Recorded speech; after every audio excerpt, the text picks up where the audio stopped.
The first thing Instructor Velthon did every morning was check the kill board. It was not officially called the kill board. The Interspecies Academy of Tactical Science had many names for the display mounted outside the Combat Theory Amphitheater: the Conflict Index, the Operational Record, the Historical Engagement Summary. But Velthon had been teaching here for 19 years, and she knew what it was. It was a record of every student who had stood before a Vrethkai and not walked away. The board was 47 entries long. She updated it herself in red whenever the occasion required. She had updated it 6 times last semester. The Vrethkai were not native to this star system. They were not native to any star system, technically. They moved through space the way a current moves through water, following gradients of prey density that their collective intelligence mapped across decades. The Academy kept 3 of them in the Combat Evaluation Bay on Sublevel 9. This was considered, by most of the 46 species enrolled at the institution, either an act of extraordinary educational commitment or an act of extraordinary stupidity, depending on how recently you had watched someone get carried out on a gurney.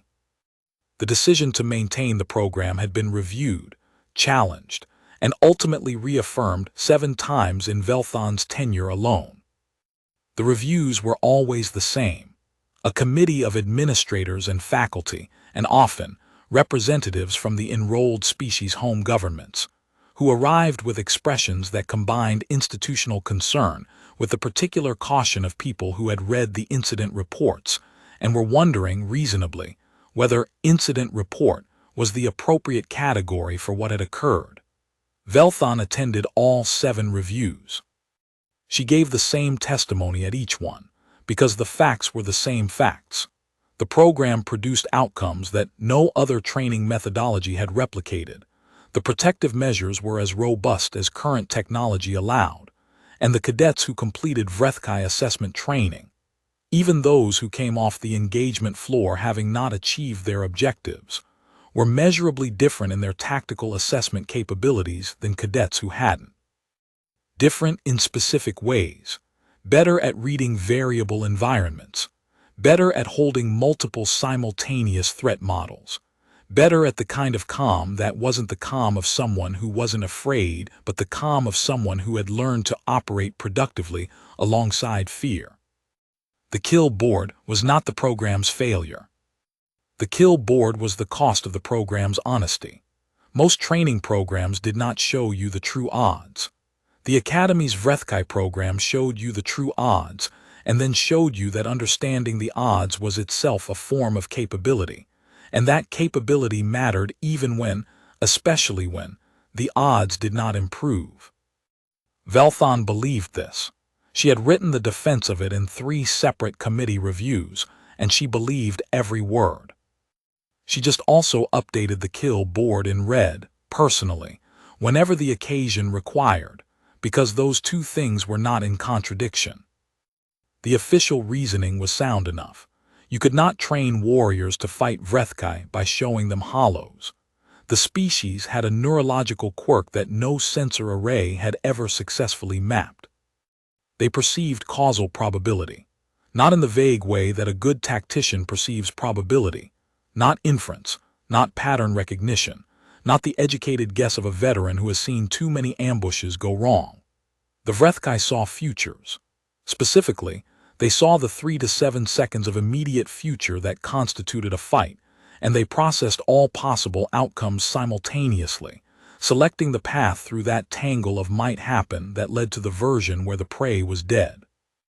In 43 recorded centuries of documented contact between the Vrethkai and other spacefaring species, no individual combatant had ever beaten one in direct physical engagement.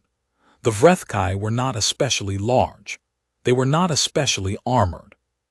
They were not particularly fast by the standards of, say, a Grelak sprint hunter or a Moor heavy form. What they were, with utter and devastating certainty, was right, every time, about everything that was about to happen. They had beaten snipers who fired from outside visual range. They had beaten ambushes that the ambushers hadn't decided to execute until the moment of execution. They had beaten a Gorthan combat drone swarm by simply standing still, because standing still was the one variable the swarm's targeting matrix assigned 0 probability to, and the Vrethkai had seen that. The Academy kept 3 of them on Sublevel 9 for the same reason it kept detailed records of every failed engagement, because understanding how something was impossible was the first step toward making it slightly less impossible.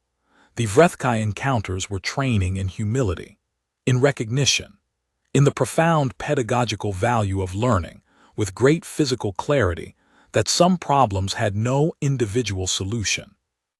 Velthon knew this. She believed it. She had written 2 published monographs on the subject. She was, therefore, entirely unprepared for Cadet Nora Vashti. The girl showed up in her Xeno-Combat Theory seminar 11 days into the autumn session, wearing the gray and white uniform of a first-year generalist track cadet and carrying a coffee, actual brewed coffee, the human kind, in a battered thermal flask with a dent on the left side that suggested it had survived something it probably shouldn't have. She sat in the 3rd row.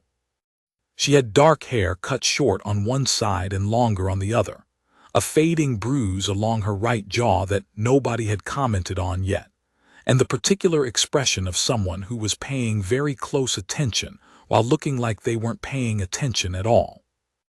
Velthon had seen that expression before, mostly on cadets who were either very good or about to cause her a significant administrative headache. With humans, it was usually both. She called roll. When she reached Vashti, the girl said here, without looking up from whatever she was scribbling in the margin of her orientation packet. Not rudeness, exactly. More like the reflex of someone who had learned to track multiple things at once. The other cadets were watching her now. Not openly.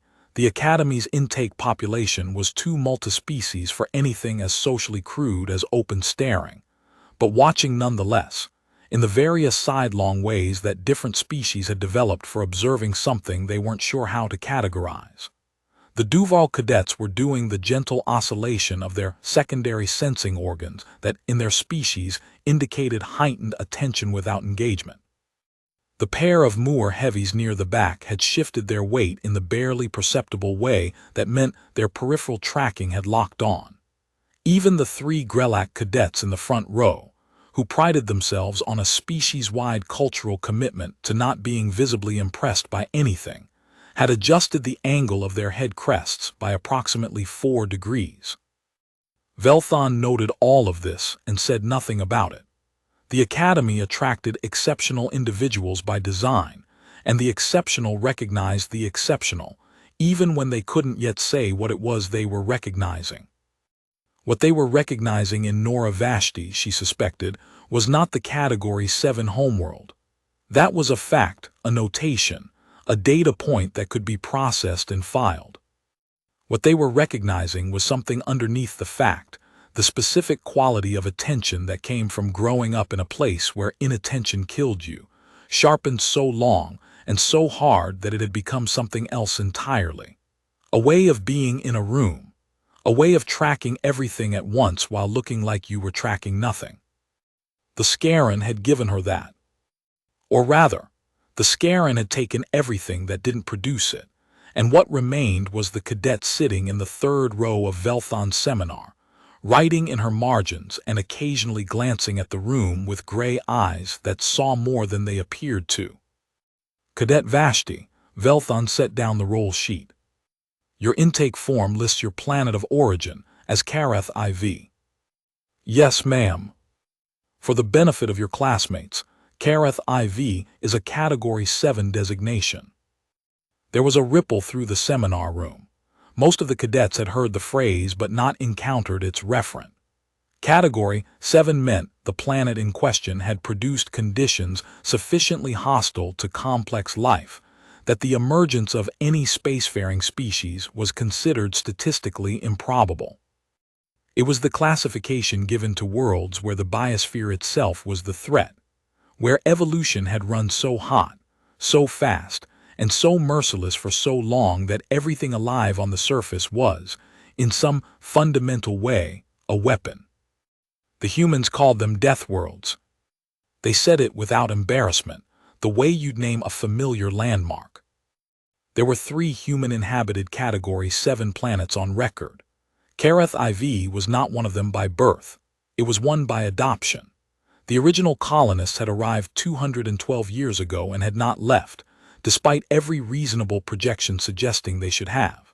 The planet's apex predator was a creature called a Scaran, 8 limbs, bioluminescent ambush camouflage, and a venom that caused irreversible nervous system calcification within 3 minutes of exposure. There were an estimated 40 million Scaran on Kareth IV. There were approximately 200,000 humans. The humans had been there for 212 years. The Scaran population had been declining for 60 of those years. Kareth IV, Velthon said carefully, you grew up hunting Scaran. Nora Vashti looked up from her margin notes for the first time. She had gray eyes with the particular quality of light in them that Velthon had come to associate with humans, who had spent a lot of time calculating distances in bad weather. Mostly they hunted me, she said, until I got good at returning the favor. A Duval Cadet 2 rose back made a small sound that, in their species register, meant approximately, I am reassessing my initial assumptions about this individual. Velthon picked up the roll sheet again.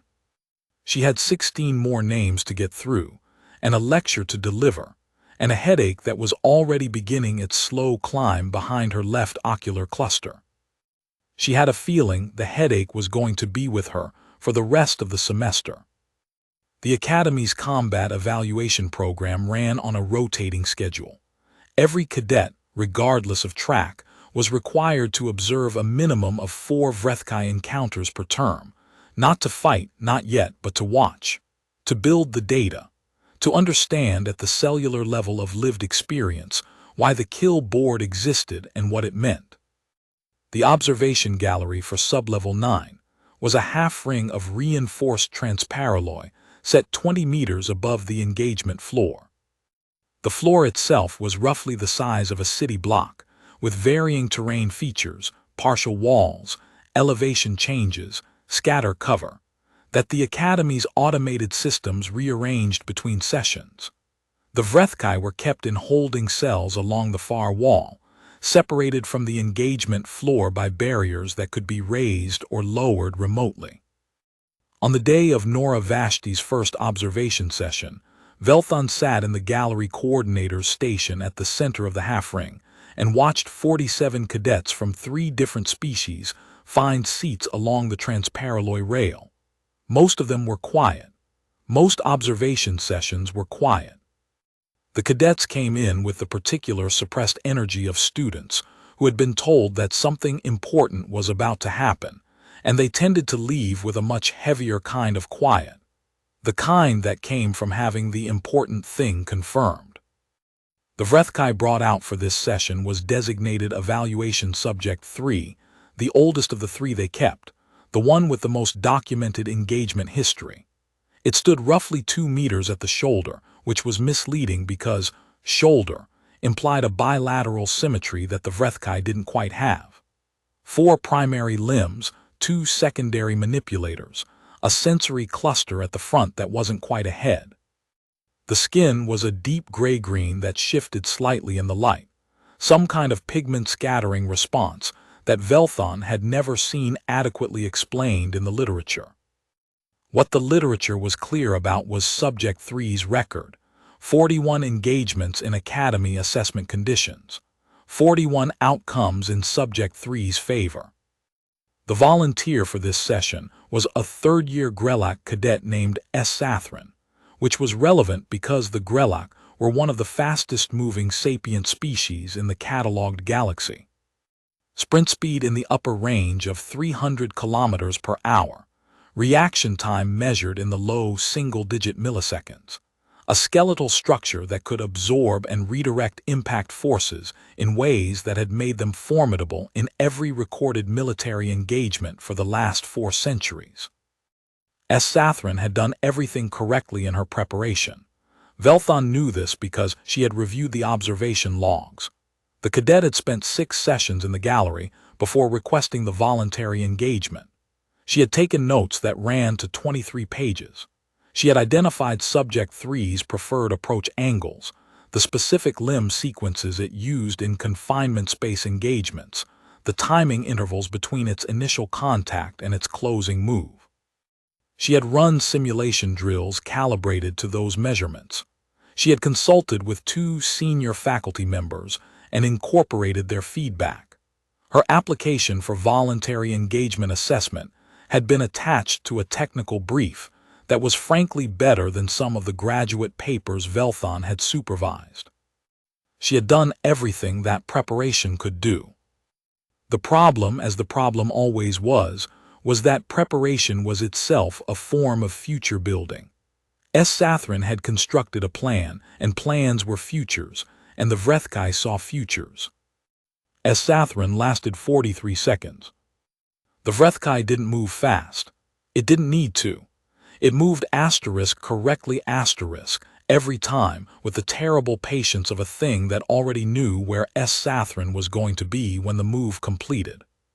3 times the Grelak cadet fainted, shifting direction mid-motion in ways that should have been impossible to predict. 3 times Subject 3 was already positioned to receive the corrected trajectory. On the 43rd second, Sathrin attempted a full-velocity overrun, and Subject 3 stepped a precise half-meter to the left. The Grelak's own momentum did the rest. The evaluation was marked as complete. Sathrin wasn't on the kill board. The Academy used protective measures during assessments that were not available in actual combat, but she was going to feel that landing for a week. In the observation gallery, the silence was the total kind. Velthon let it sit for a moment. Then she activated her instructor's address channel and said, "The question I want you to hold for our debrief session is not, what should Sathrin have done differently? There was nothing she could have done differently. The question is, what category of problem does a Vrethkai represent, and does that category of problem have a solution?" She watched the cadets process this. Most of them wore it the right way, with the seriousness of people absorbing a lesson that mattered. Cadet Vashti, 3rd from the left in the 2nd observation row, was writing something in the margin of her observation log. Fast, with the focus of someone working through something urgent. Velthon made a note. The debrief ran 90 minutes. Velthon covered the neurological basis of Vrethkai precognition, the documented engagement record, the theoretical frameworks that various tacticians had proposed over the centuries, and the reasons why every proposed countermeasure had either failed in practice or required a scale of intervention that put it firmly in the category of solutions that destroy everything else in the vicinity, along with the problem. The neurological mechanism was worth dwelling on. The Vrethkai's probability perception was not located in a single structure. It was distributed across a network that the xenobiologists had spent the better part of 80 years trying to map without conclusive results. What was clear was that it operated simultaneously rather than sequentially. The Vrethkai did not think, "What will this opponent do next, and then what will I do in response?" It perceived the full branching tree of possible futures and its own optimal paths through them as a single gestalt, the way a sighted species perceived spatial depth, not calculated, just present. This was, the literature agreed, why suppression approaches failed. You couldn't jam a sense that didn't have discrete transmission. You couldn't blind a perception that processed everything at once. You could potentially overwhelm it, flood the probability field with enough simultaneous variables that the model degraded. But that required a scale of simultaneous actors that put it firmly in the category of military solutions rather than individual ones. And even then, the documented outcomes were inconsistent at best. Several generations of tacticians had noted, in papers that read like they had been written in the tone of people who found the conclusion personally offensive, that the Vrethkai were not a problem that individuals solved. They were a problem that armies managed, at great cost, through attrition and environment control, and the tactical acceptance that a certain number of engagements would be lost. Velthon laid all of this out with the practiced clarity of someone who had explained it many times and never found a way to make it sound less final. She expected questions about the neurological mechanism. She usually got them. What she got instead, from the third row, was, does the Vrethkai see all possible futures, or does it see futures weighted by probability? She turned. Vashti had set down her stylus. The margin notes, which Velthon could now see from this angle, covered approximately 70% of the available white space on the observation log. The literature describes it as a probability-weighted tree, Velthon said carefully. The Vrethkai perceives outcomes ranked by likelihood and selects responses accordingly. So if you could make your own probability of a specific action genuinely zero, not just low, actually zero, in a way the Vrethkai could verify, it wouldn't predict that action. The room was quiet again, but differently. This was a thinking quiet. A probability of zero means you have already decided not to take that action, Velthon said, which means you can't then take it. Right, Nora Vashti said. But what if the action you actually intend to take only becomes possible because you've genuinely decided not to take the decoy action? What if the sequence itself is the mechanism, not a feint, not a fake, but a real decision that creates the conditions for a different real decision? A Deathworld cadet near the back said slowly, that sounds like describing a mind that can make decisions faster than the Vrethkai can update its probability model. No, Vashti said, not faster. Just in a sequence the model wasn't built to process because it requires genuinely abandoning a future before committing to a different one. The Vrethkai sees what you're going to do. What if what you're going to do is create a new decision tree mid-engagement? The Deathworld cadet, Velthon knew him, a third year named Sorrel, one of the sharper analytical minds in his cohort, tilted his secondary sensing organs in the direction of Vashti's voice and was quiet for a moment. Processing. In Deathworld cognitive register, the delay before response was not hesitation. It was the external evidence of deep processing, and a long delay was a respectful one. The way silence in some human cultures was a form of acknowledgement rather than absence. A decision sequence, Sorrel said finally, where each decision is real, not staged, not feinted, but where the completion of one decision creates the conditions for the existence of the next one, which did not exist as an option before the first was made. Yes, Vashti said.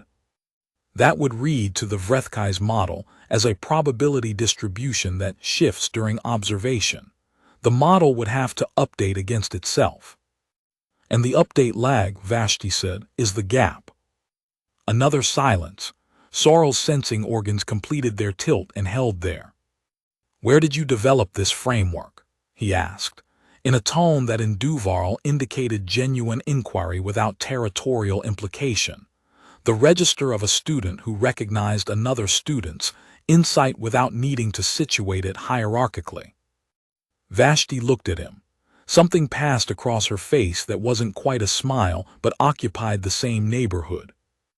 I had a bad year with the Scarin when I was 15, she said. A lot of time to think about why the usual approaches weren't working. Velthon stood very still for a moment. She had been teaching combat theory for 19 years. She had heard a great many theories about Vrethkai engagement. She had heard feint theories, suppression theories, environmental disruption theories, theories about blinding the sensory cluster, theories about electromagnetic interference with the neurological probability mapping system. She had heard them all. She had never heard anyone describe the actual architecture of the Vrethkai's limitation as a feature of its own strength, that it saw true futures, that it could not see futures that didn't exist yet, not because the causal chain was interrupted, but because the decision that would generate them hadn't been made. That a mind capable of genuine real-time self-redirection, not deception, not randomization, but actual sequential decision-making at speed, would read to the Vrethkai's perceptive system as a probability distribution that shifted as it was being observed. "Where did you encounter this framework?" Velthon asked. Nora Vashti picked up her coffee flask, drank, set it back down. "I didn't," she said. "I was watching the Grelak cadets' engagement and working it out." 90 minutes, Velthon thought. She had worked it out in 90 minutes from first observation. She updated her mental file on Cadet Vashti and moved on with the debrief. She should have seen it coming. In retrospect, she almost had. There were signs, if you knew what to look for. The intensity of Vashti's observation logs, which were running to 4 and 5 times the expected length. The questions she asked after each session, which kept circling back to the same territory from different angles, like someone building a map one survey line at a time. The way she sometimes stayed in the empty gallery after other cadets had filed out, standing at the transparalloy rail and watching Subject 3 move in its holding area below with an expression that wasn't quite fascination and wasn't quite calculation. It was closer to recognition.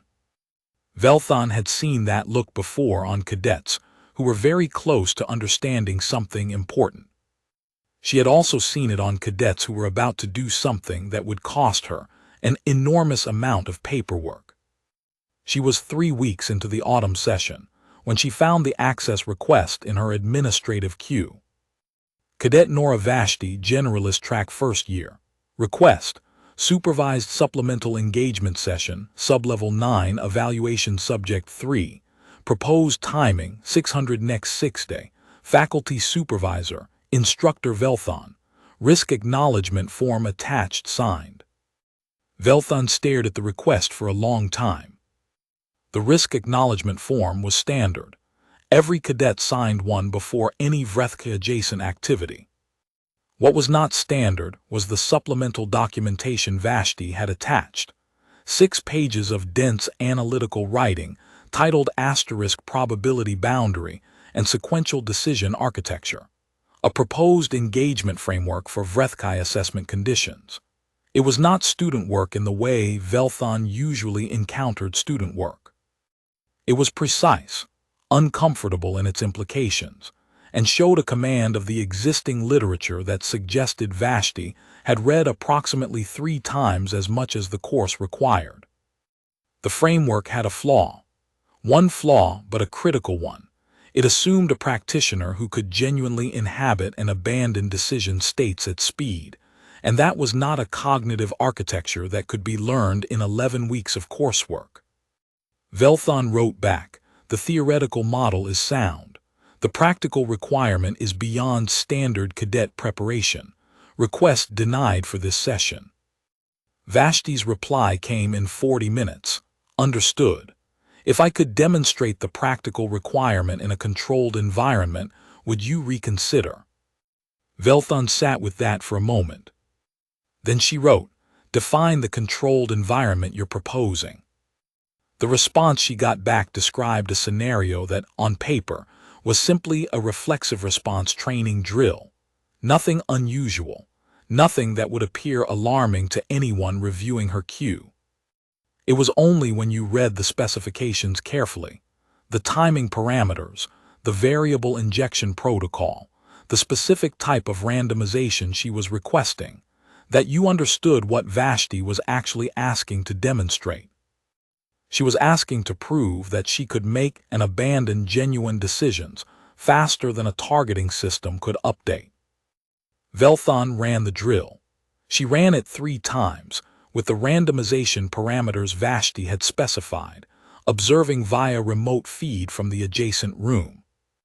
After the 3rd run, she sat in the observation room for a while doing nothing. Then she approved the engagement request. There was a thing Velthon did in the days between approving the request and the scheduled session that she would not have described to anyone, even if asked. She pulled Vashti's academic intake file, the full one, not the summary, and read it from the beginning. The family history section was 3 pages long. It was longer than most because it had to account for 7 generations on Kareth IV, which required documentation of survival-significant decisions in a way that planetary intake forms for Category 1 through 5 worlds simply did not. There was a section for what the form called primary threat environment that, on most intake documents, was a checkbox or a brief notation. Nora Vashti's version of this field had been expanded by the intake officer to include a 3-paragraph summary that the officer had apparently felt was necessary for adequate context. The primary threat environment was the Scaran migration corridors. The Vashti family holding was positioned at the intersection of 3 of them, not by accident, the intake notes explained. By choice, 3 generations back, because the territory at corridor intersections was otherwise unclaimed and extremely fertile, and the Vashti family had made the assessment that the soil was worth what the position cost. What it cost was documented in the family history section, in the careful clinical language of administrative record-keeping, with dates. Nora Vashti was the 4th child of 7. 3 siblings were no longer living, not because of the Scaran specifically. 2 were accident, 1 was illness, but it told you something about the baseline of mortality that Kareth IV imposed on the people who had chosen to stay on it. The ones who chose to stay were not reckless. They were not foolish.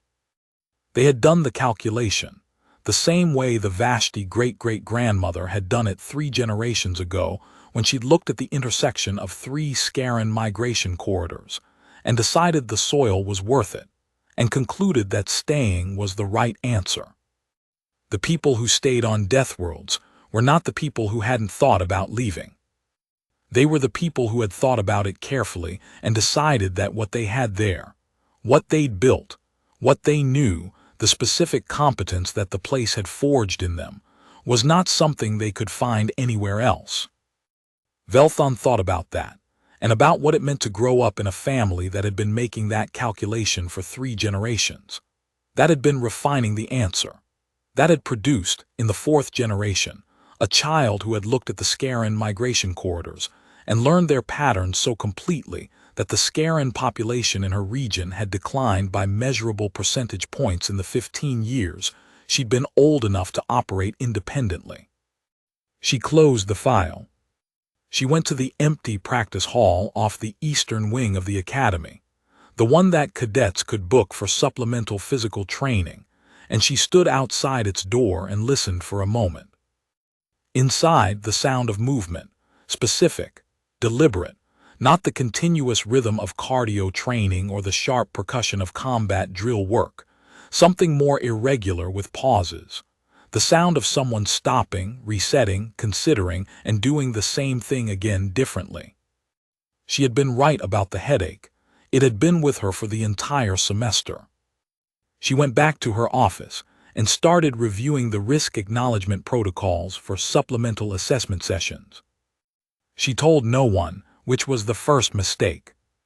Or rather, she told herself she was telling no one because there was nothing to tell yet, because it was a supplemental assessment session conducted within the bounds of standard academy protocol, because the risk acknowledgement form was signed, and the protective measures were in place, and this was precisely the kind of thing the assessment program existed to do. She told herself all of that. She believed most of it. What she didn't say, even to herself, was that part of her wanted to see if the framework worked. 19 years of watching the kill board grow. 19 years of explaining, with careful precision, why the problem was unsolvable at the individual level. 19 years of teaching cadets to survive by understanding their limits. She wanted to see if one of them had found a limit that wasn't. The amphitheater at 600 on a 6-day morning was empty except for the 3 of them. Velthon at the gallery coordinator station, Cadet Vashti on the engagement floor 60 meters below, and Subject 3 in its holding cell at the far end. Vashti stood in the center of the floor in the gray and white cadet uniform, no additional equipment, no weapon of any kind. The protective measures were active. the same neural suppression field that had kept S. Sathran off the kill board, but those measures were calibrated to prevent lethal outcomes, not to protect against injury. Subject 3, in an unrestrained engagement, was quite capable of inflicting damage that the suppression field couldn't prevent. Velthon had gone over this with Vashti twice. Vashti had nodded both times with the specific expression of someone who was listening carefully and filing the information away, and had already accounted for it. "Ready?" Velthon said into the floor address system. "Yes." Vashti didn't look up at the gallery. She was standing still, which in a human meant nothing in particular, but in this context felt specific, intentional, like the stillness of someone who had decided to be still. Releasing Subject 3 in 10 seconds. The far barrier rose with the hydraulic sound it always made. Subject 3 moved out of the holding cell at the unhurried pace it always used. There was never urgency in its movements, because urgency was for things that weren't already certain of the outcome. It came across the engagement floor at an angle that would intersect with Vashti's position in approximately 40 seconds. Velthon watched the feeds. The standard telemetry overlays showed the Vrethkai's sensory cluster orientation, the engagement distance countdown, the active status of the protective measures.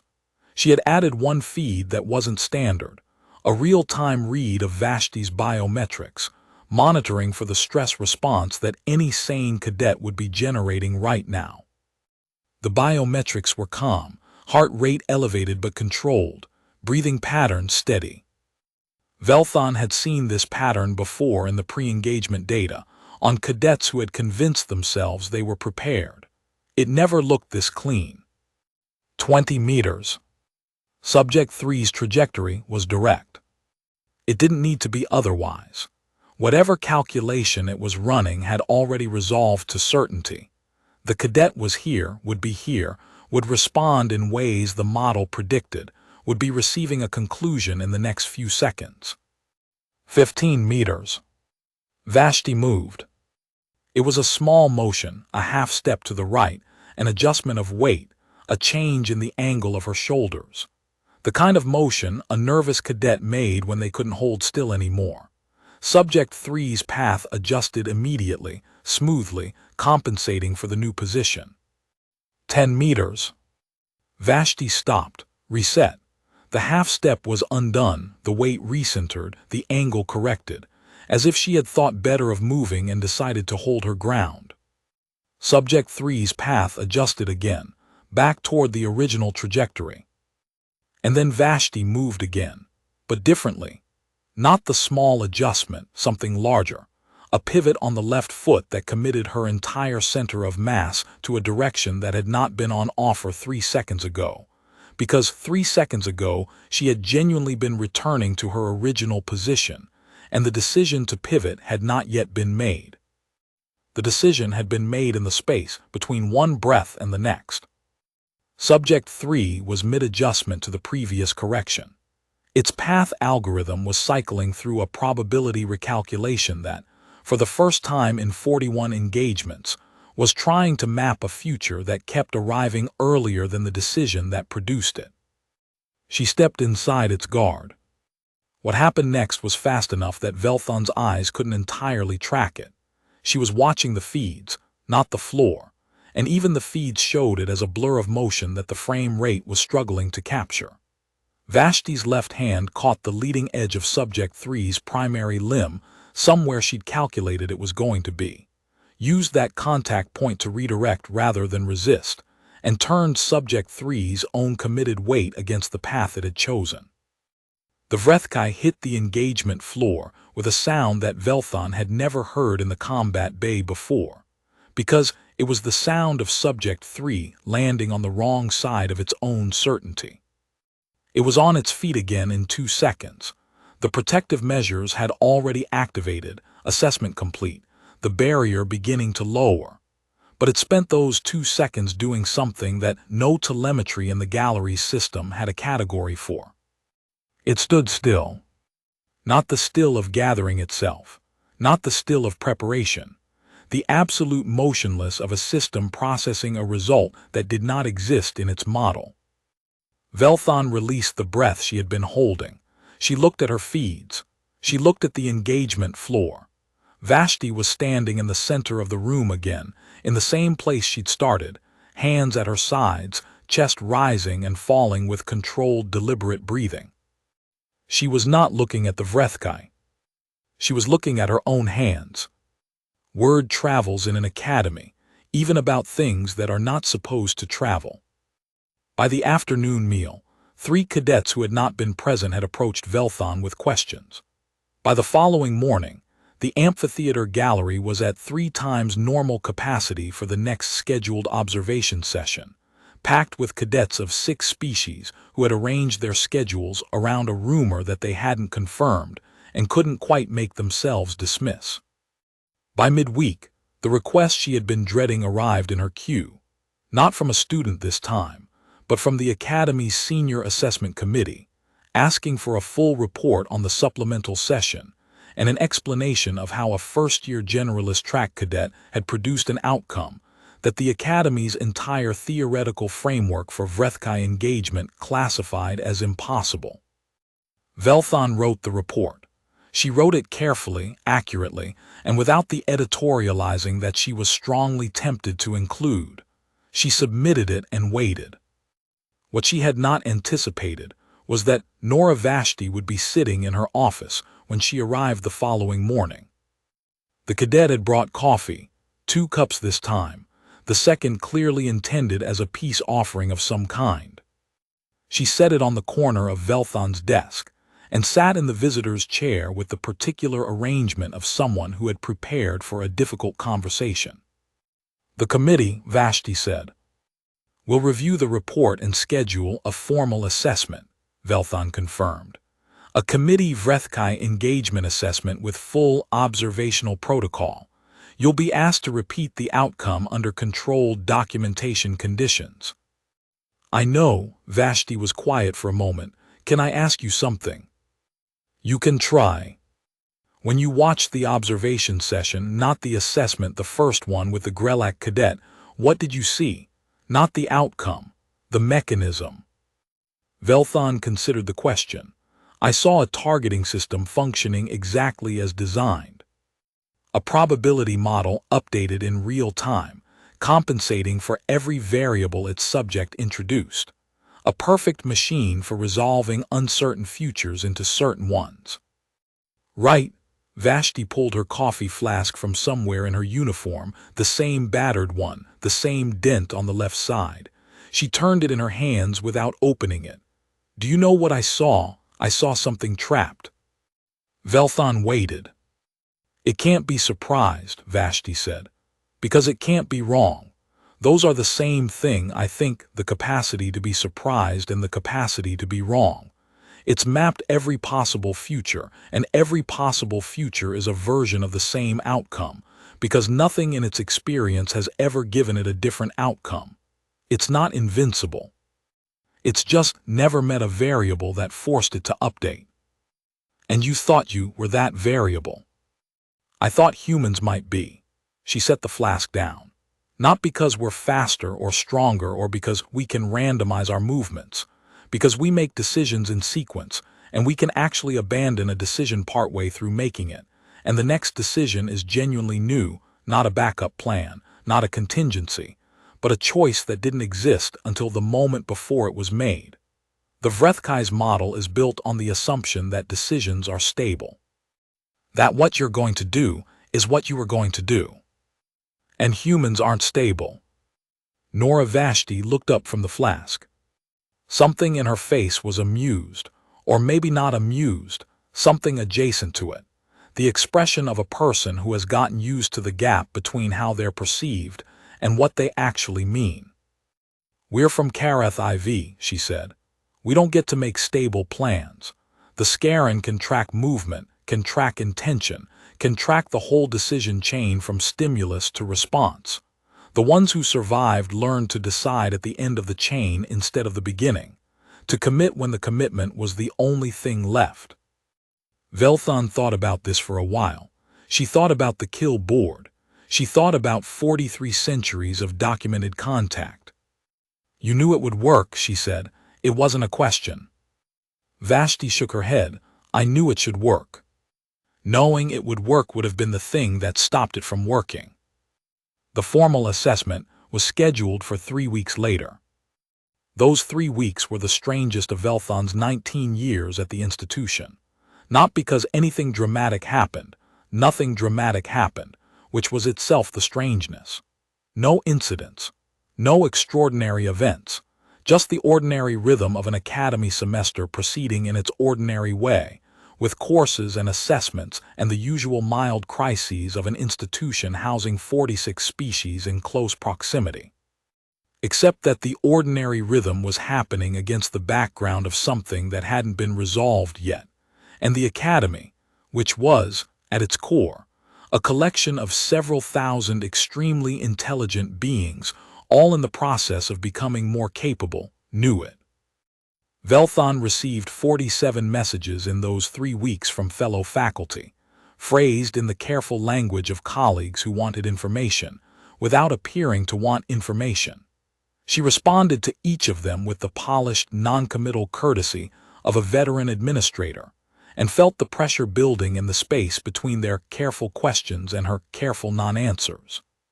She received 2 messages from the Alliance Military Research Divisions, whose representatives had been briefed on the preliminary report.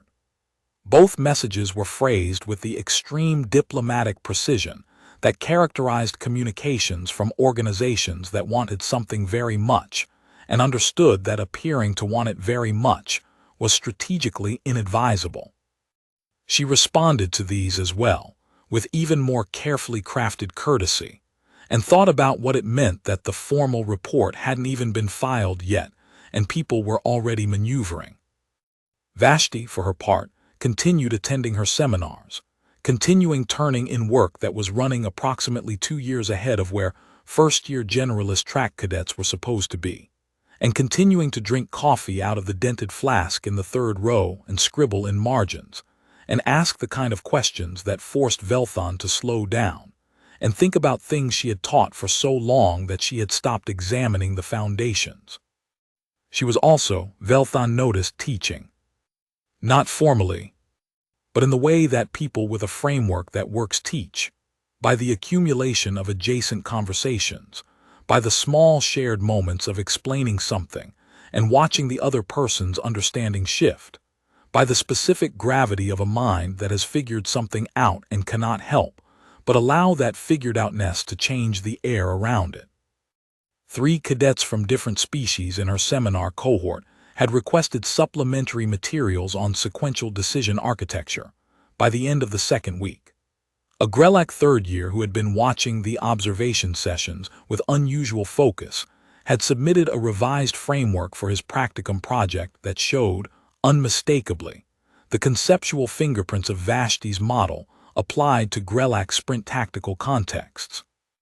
The framework was spreading, the way frameworks spread through academies, sideways, informally, through the network of curious minds that had encountered the edge of something and couldn't stop pressing on it.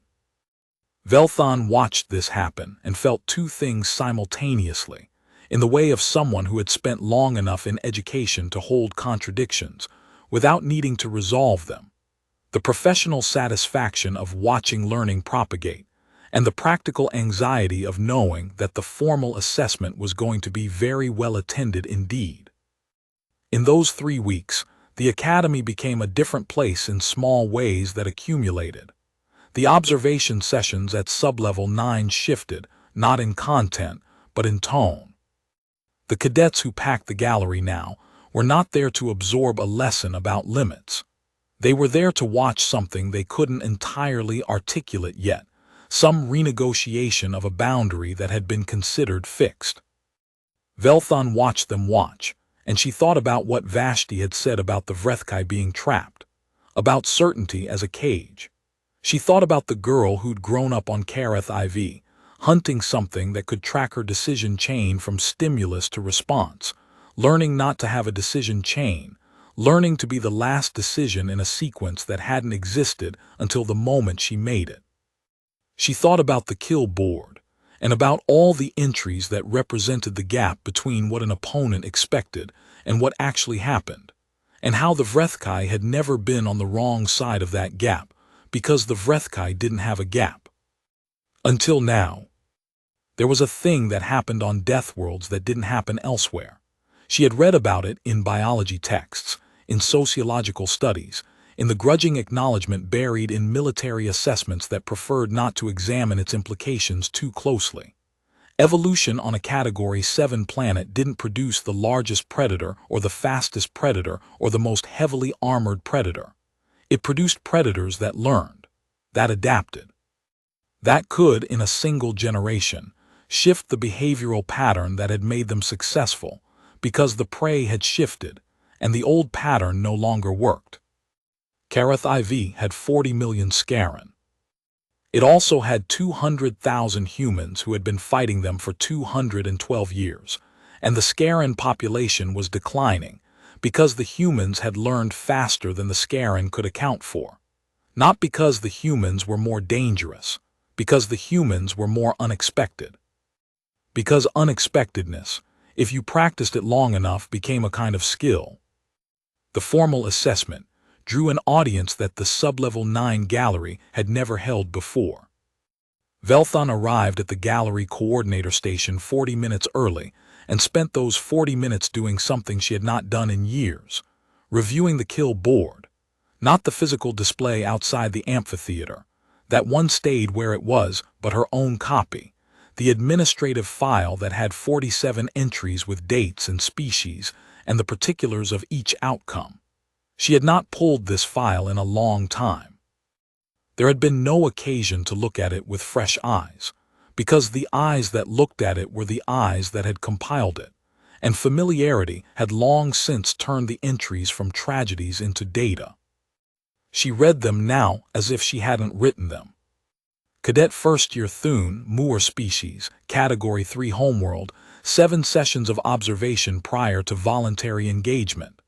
Outcome, non-fatal 12-week recovery.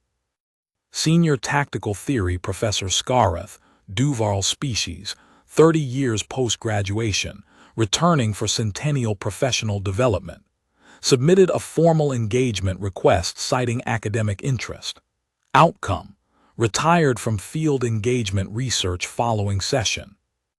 Cadet Third Year Velriais, Grelek Species, top sprint response scores in her year cohort, 4 medals in the Academy's tactical simulation circuit.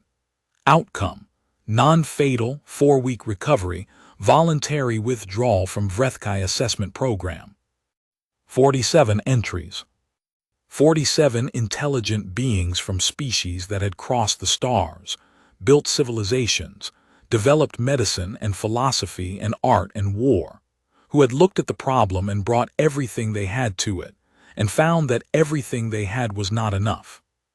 She closed the file. The Senior Assessment Committee occupied the central tier. Faculty from 7 departments arranged themselves along the upper rail. 312 cadets from every year of study and 12 species had registered for observation access, and there were another 200 watching on remote feeds from overflow spaces across the campus. The Academy had posted external observers for the first time in the history of its Vrethkai program. Representatives from 2 Alliance military research divisions, who had made the journey after reading a preliminary summary of the first engagement. Velthon sat at the gallery coordinator station and felt, for the first time in 19 years, that the kill board behind her was a record of something that was about to become historical rather than contemporary. She was not certain of this. She was aware that certainty here would be wrong. Below, on the engagement floor, Nora Vashti stood in the center of the terrain. She had eaten breakfast that morning. Velthon knew this because she had seen her in the cadet dining hall, methodically consuming eggs in the way that humans apparently ate before things they needed to concentrate on. She had brought the coffee flask, which was now empty and stowed in her gear locker. She had spoken to 3 other cadets from her seminar group, normal conversation, Nothing in it that suggested she was about to attempt something that the theoretical literature of 400 years said couldn't be done. The barrier rose. Subject 3 came out of the holding cell with the same unhurried certainty it always did. The gallery was absolutely silent.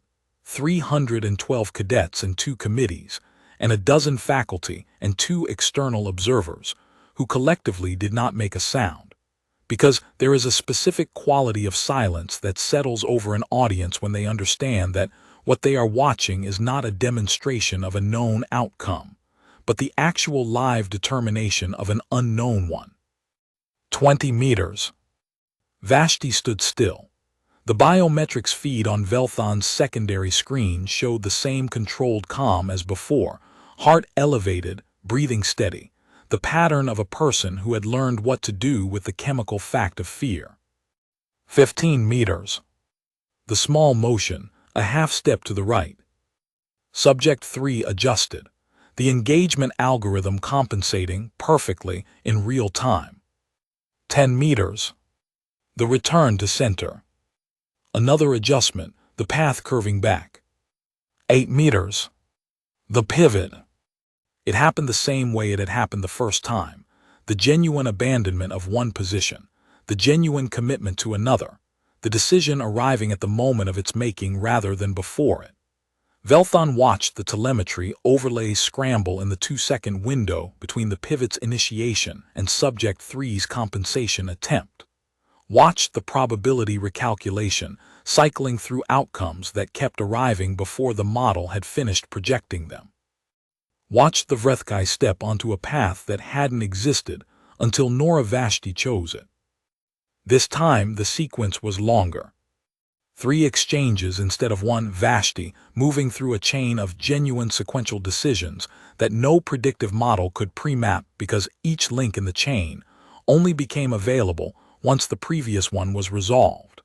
Subject 3 responding with the desperate efficiency of a system whose advantage was slipping, not because it was slow, but because it was trying to predict the unpredictable and kept finding that the prediction arrived after the event. On the 4th exchange, Vashti did what she had done the first time. She stepped inside. And the Academy fell silent in a different way. Not the silence of people watching something they'd been told was impossible. The silence of people watching something they had just learned to call possible. Subject 3 hit the floor. The protective measures activated. The barrier began to lower. In the 2 seconds before it reached the cell floor, Subject 3 was motionless on the engagement surface, and every recording system in the gallery was capturing the same image. The galaxy's deadliest organic combat organism, in the posture of recalibration, adjacent to a 20-year-old human woman from a planet where being predictable was the fastest way to die. In the gallery, 312 cadets and 2 committees and 12 faculty made a sound all at once that was not a cheer and not a gasp, but something that didn't have a name in most of the represented species' languages. The involuntary vocalization that a group makes when they have all simultaneously understood that the thing they were watching was not the thing they expected to be watching, and that the difference was significant. The Duvarl cadets oscillated. The Grelak head crests went to full elevated position, which in their species meant something approximately equivalent to standing ovation. The Moor heavies were absolutely motionless, which in their species meant the same thing. The humans in the gallery, there were 7 of them, scattered across different cohort years, made individual sounds that varied in register but not in kind. The kind of sound a human makes when they have watched something that they feel in the chest as well as perceive with the eyes. One of the external observers, the one from the Alliance's Tactical Research Division, who had been maintaining the careful noncommittal expression of a professional reviewer throughout the engagement, had leaned forward onto the gallery rail. She didn't appear to be aware of this. She was watching the engagement floor with the expression of someone running calculations that required her whole face. Velthon noted all of this from the corner of her attention. The central part of her attention was on the telemetry feeds, which were recording something unprecedented: the biometric signature of a Vrethkai organism in a state that the Academy's existing taxonomic framework for Vrethkai behavior did not have a category for. Not aggression, not the calm of confident predation, not injury response. Something that, if she had to name it using categories from a completely different context, she might have called recalibration. The organism processing a data point that its entire experiential history had not prepared it to integrate. She was going to need to call the Xenobiology department. Velthon submitted her report to the assessment committee that evening. It was longer than the first report. It included the theoretical framework Vashti had developed, the biometric data from both sessions, the telemetry analyses that showed exactly where and when Subject 3's probability model had failed to update in time. It included the engagement recording from 4 separate angles and a preliminary analysis of what the footage showed about the specific cognitive architecture that the framework exploited. At the end, she added 3 paragraphs that were not strictly required by the committee's reporting format. The first paragraph noted that the framework was specific in its requirements. It was not a general countermeasure, but a capability that emerged from a particular kind of training, in conditions that selected hard for exactly this form of adaptive sequencing. The second paragraph noted that Kareth IV was not the only human-inhabited Category 7 world. The third paragraph said simply that she was recommending Cadet Vashti for the accelerated tactical research track, and that she believed the kill board outside the combat theory amphitheater was about to begin serving a different pedagogical function than the one it had served for the last 19 years. She did not update the board that night. She looked at it for a while, 47 names in red, 47 people who had stood where Vashti had stood and not walked away with what Vashti had walked away with. She did not update the board. She picked up a stylus, and below the 47 names in the column marked outcome, she added a single new entry. The entry was not in red. She found Vashti the following morning in the empty gallery, standing at the transparalloy rail and looking down at the engagement floor where the terrain features were being rearranged by the automated systems for the next session. The girl had her coffee flask and the expression she sometimes wore after a long chain of concentrated thought, not satisfied, not relieved, but temporarily still, the way a river looks still when it has finished moving over the hardest part of the rock. "The committee approved the track transfer," Velthon said. Vashti nodded. She didn't look away from the floor below. "There are going to be questions," Velthon said. "A great many questions. From the committee, from the research divisions, from people who want to understand what you did and whether it can be taught and what it means for engagement doctrine and for the Vrethkai assessment program." "I know. And your answer to the people asking whether it can be taught." Nora Vashti turned away from the rail. She looked at Velthon with those gray Kareth IV eyes, the ones that had been calculating distances in bad conditions since before she could name what she was calculating. "It already has been," she said. 212 years of it. We just didn't know we were teaching anyone else." She picked up her flask, opened it, discovered it was empty, closed it again with the automatic gesture of someone used to finding resources depleted and moving on. "The Scaran taught us," she said. "They didn't mean to. They just kept being exactly what they were, completely certain of what we were going to do, right up until we did something different, every time." She tucked the flask under her arm. "The Vrethkai have 43 centuries of practice at being certain. We've got 212 years of practice at being the thing that makes certainty wrong." She walked past Velthon toward the gallery exit. Her uniform was still clean. She had barely broken a sweat during the engagement, which was its own kind of data point. The Vrethkai encounter had lasted less than 4 minutes of active floor time, which was both very short and very long depending on what your frame of reference was. On the Academy's formal clock it was short. In the subjective register of someone who had been on that floor, Velthon suspected it was enormous. She thought about something one of the Alliance observers had said to her after the session, while the gallery was still draining of cadets and the committee was assembling for preliminary discussion. The observer had come to stand beside her at the coordinator station and watched the engagement floor for a moment without speaking, and then said, in a tone of someone processing aloud rather than making conversation, 212 years, and nobody thought to ask them. She had meant the humans, not Vashti specifically, the humans generally. 2 centuries on a world that should have killed them, in proximity to a predator that tracked decision chains from stimulus to response, developing by sheer lived necessity, the one cognitive architecture that broke the Vrethkai's model. And for 200 years, nobody had thought to bring that capability into contact with the problem it solved. Velthon had not replied because there wasn't a good reply. The honest reply would have been, we looked at the Category 7 notation and we categorized them as a footnote to human resilience statistics, and we never asked what the footnote had learned. She filed this away, in the part of her mind where she kept things that were going to require her to revise several foundational assumptions, and went back to watching the engagement floor. At the door she stopped. The board, she said, the new entry.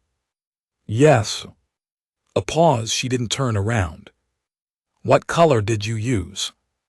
Velthon looked at the stylus still in her hand. Blue, she said. Another pause. And then, without turning, Nora Vashti of Kareth IV made a sound that, in a human register, meant approximately, good. She pushed the door open and walked out into the corridor, into the rest of the academy, into all the questions that were waiting, into the specific and complicated future of being the thing that changed what was possible. The gallery was quiet. On sublevel 9, below the transparalloy rail, Subject 3 moved through the rearranged terrain with the same unhurried certainty it always had. The same practiced patience of something that had always known the outcome. Velthon watched it for a moment. Then she turned away and went to prepare her morning lecture, and the kill board outside the amphitheater held 47 red entries and 1 blue one, and the blue one was not a death. It was a future that hadn't existed until someone chose it.